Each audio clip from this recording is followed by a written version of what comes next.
Ayon sa public account ng social media, from an impeachable source, SB19 pinuno Pablo is in relationship with this beautiful girl. Ito kaya totoo? So ibig sabihin hindi na single ito nga si Pablo at in relationship na po siya. Kaya naman, ano sa tingin niyo mga girls? Happy naman si Pinunong Pablo at in love. Happy na rin tayo sa kanya bilang isang tagahanga.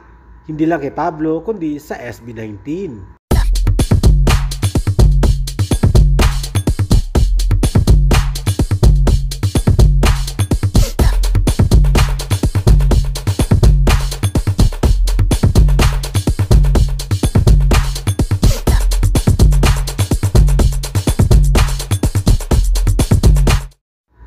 At ayon po yan sa isang sikat na online publication, magazine at online newspaper na Daily Tribune na may relasyon na si Pablo sa isang babae.